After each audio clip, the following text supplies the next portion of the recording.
Okay, we're on. Oh, yes, it says recording now. Excellent, good. Well, Paul is, and always was, in his own lifetime, a divisive sort of person. I think it's the writer of 2 Peter who talks about Paul, and our brother Paul is not always easy to understand. Well, indeed, sometimes he isn't. The difficulty is increased when somebody is enthusiastic for and reads from the King James Version of the Bible. Because really, while the translations of Paul's writings in the King James Version are almost exactly word for word with the Greek, and therefore ought to be rather good, in fact, it takes you a long way from being able to say what they mean in plain and good and straightforward English. And mostly, if you read anything but one of the lovely, well-known passages, like 1 Corinthians 13, in the King James Version to a congregation, half of the words would not be understood. I dare to suggest. You may like to disagree with that, but I think it's probably true. But not just over his comprehensibility, but over what he was doing. If we think about the letters, the best analogy for the letters is that what we're dealing with is one end of a telephone conversation. They're coherent, more or less, though 2 Corinthians has got its moments. But we don't know what came back. We don't know what followed, except perhaps for 1 Corinthians and 2 Corinthians. But what you've got there is B, then C is missing, which is the reply from the Corinthians, and then D. We've got B and D, but we haven't got C. And in no case do we have A. We don't know what prompted Paul to write in the first place.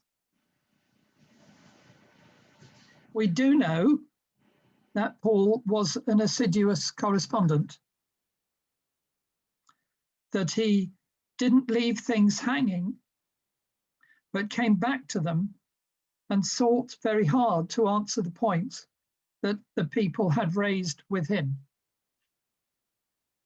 We also know that in almost every case, if Luke is right in his account in the book of Acts, Paul was dealing with churches that he himself had had a hand in founding. He isn't going outside his section of the circuit and interfering in places where he shouldn't be interfering. Not that I agree with that way of organizing circuits, you understand, but nonetheless, it's partly where we're at.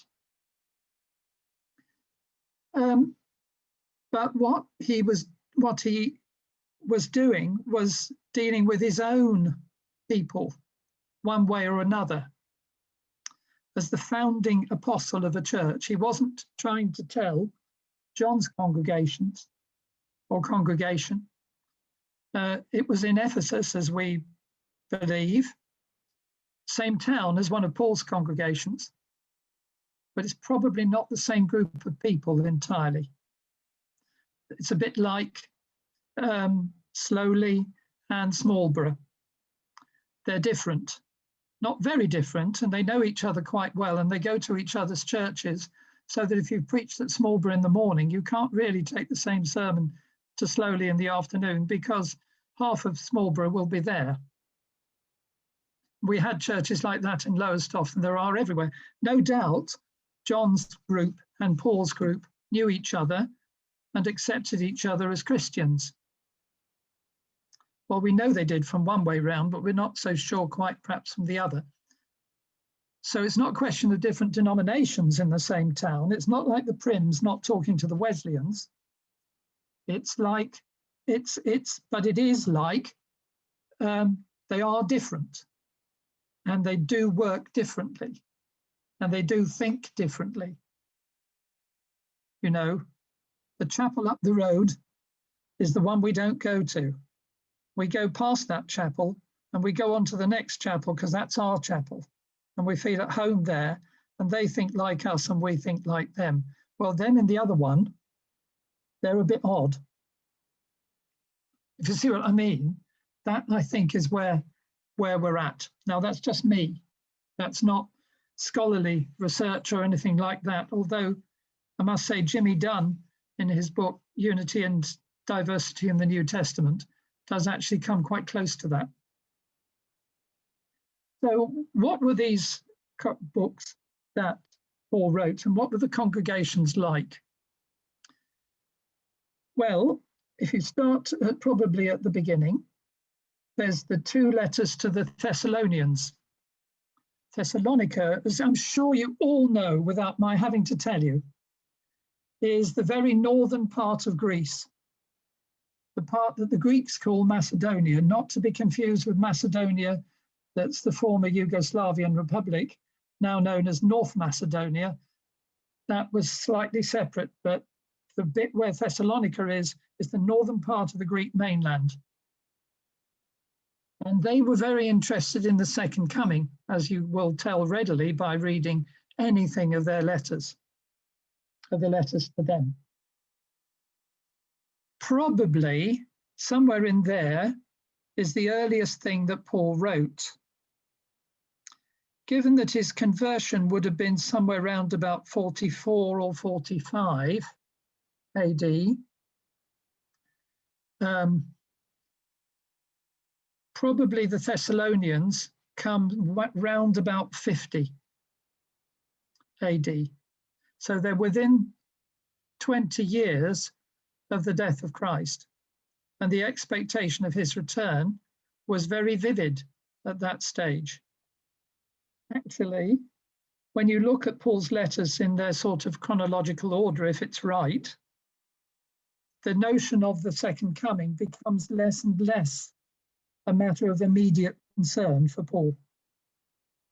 By the time he gets to the Corinthians, you can find it. It's all there in chapter 15 of the first letter, but it's not there throughout, influencing everything like it feels like it is with the Thessalonian letters. In other words, they're a bit odd. We don't really know which of them came first. The second letter is slightly weirder feeling than the first one. And my New Testament tutor, the Venerable Dr. Ivor Jones, used to say that he thought the second letter was the earliest thing that Paul ever wrote. And the first letter was slightly more reflective and a bit further on in time. But somewhere around about 50. Next probably comes Galatians. The letter to the Galatians is round about 54 or 55, the earlier part. And in the later part come 1st and 2nd Corinthians, one way or another. Well, 1st Corinthians 54 to 55, maybe 2nd Corinthians 55 or 56. Philippians is quite hard to date, 53 to 58, somewhere like that. Romans is a bit later, 57 to 58. And Colossians, written from prison, possibly in Rome, was between 58 and 60, which is probably when Paul died. And the dear little letter to Philemon, asking him to take his slave Onesimus back because he had been converted to Christ, comes around about the same time, 58 to 60. Paul's imprisonment was actually quite benign. He could go about, but he had to report in at home every night, and the guards would check that he was there. So it was a fairly benign house arrest, but not quite so strict as our current lockdown. So that covers most of them, but I haven't mentioned Ephesians, except in very much earlier on. I think Ephesians is later, and when we get to it, if we do, I'll explain to you in more detail why I think it's later. Partly it breathes the atmosphere of the 70s and the 80s, or even the 90s AD. Partly it's almost a rewriting, an exact rewriting of Colossians. From time to time, you can lay the letters out in parallel columns. And it looks as if what's happened is that somebody thought, well, this Paul chap was rather good, but our problems are not the same problems. So what would he say about our problems if he were alive now? And he produces a letter which has been described as the spiritual Alps. It's the most magnificent letter, and it's the most magnificent theology. And he has the most amazing enthusiasm for God in Christ. So much so that from, I think it's the 4th verse of Ephesians chapter 1 to the very last verse of Ephesians chapter 2, he's so full of what God has done in Jesus Christ that he doesn't put a full stop anywhere in that time. It's all one sentence in Greek, the whole thing. And it's just, he can't stop talking about it. It's just so wonderful.